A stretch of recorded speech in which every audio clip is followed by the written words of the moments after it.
So cancel culture is a dress rehearsal for mass murder. I'll be very clear. Cancel culture is a dress rehearsal for mass murder.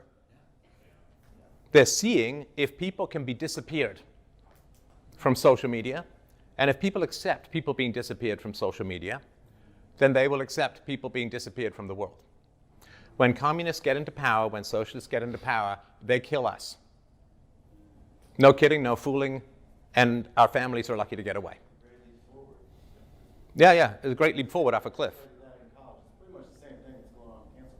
Cancel culture is a dress rehearsal for extermination.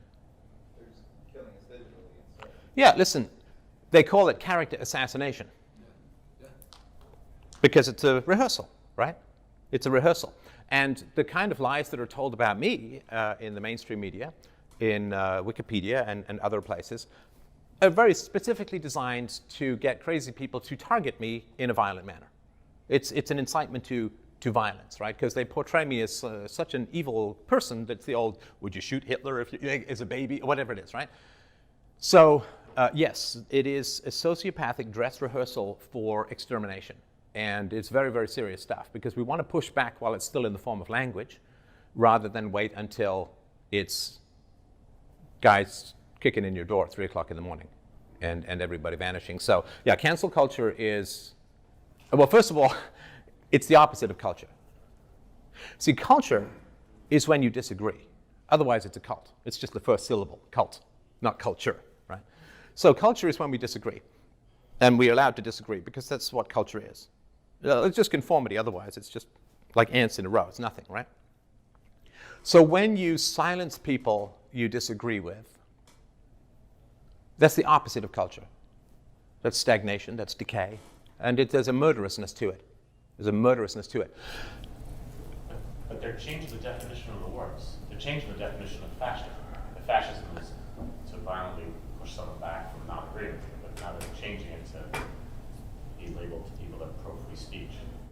Yeah, of course, yeah, of course. So what they do, what they do is they will charge up words with such negative connotations that when they then attach those words to people, it's like that laser painting for an airstrike, right? So that's they want to charge up like words like racism, white nationalist, white supremacist, fascist, Nazi. They charge these words, and listen, some of these words have negative connotations for good reason and all that, but they charge these words up to the point where it overwhelms the mob's capacity for reason, and it creates such a level of hatred against those words that then when they attach those words to people, it's designed to call in violence, which is what I've sort of been facing, right? I mean, I can't, that's why it's nice to come out here with you lovely people, because, you know, I go out to other places and, you know, people are attacking the venues, there are bomb threats, death threats, they call 911, the police don't even show. I mean, there's state of nature out there for free thinkers at the moment. So this is a nice break from the studio. What do you do with them changing the definition of racism? I mean, I'm reading now things like that in colleges that African American students can't even comprehend that being biased towards Caucasians is a form of racism. Like, are we not a race? Well, see, now race is very clearly defined when it's time for affirmative action. But when whites say, well, we're a race and we have race interest, well, who knows what being white is? It's like, I don't remember that confusion when the term white privilege was. Nobody said, well, you can't talk about white privilege because white is so undefined. It's like, no, white privilege, right? But yeah, when then whites say, well, you know, we're our race and we may have particular considerations, particularly when, you know, there's lots of negative views of whites being pumped out there through the academia and so on. Suddenly white is this amorphous thing that you can't possibly define. You can see Jared Taylor gets hit with these kinds of things as well, right? I mean, as far as just you have to stand up and speak the truth, you know? I mean, the alternative to standing up is disaster beyond what we can imagine.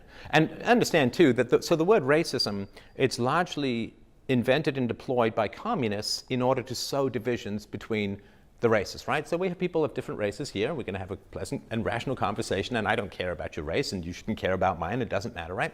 But if people can come in and say, well, you see, you have to hate me because of privilege, and I have to hate you because of this, and we have something, we don't have this in common, and we don't have that in common. If they can sow these kinds of divisions, they can create civil war, and they can say, hey, man, capitalism failed. You know, which is like, you know, it's like poisoning your wife and saying, well, I guess she just didn't work out now, did she? A couple of more crunches, she'd have been fine, right? So it's, you know, a multiracial society to me, you know, is fine. But if a multiracial society is then has sods of hostility, hatred, and division sown in, then we're doomed.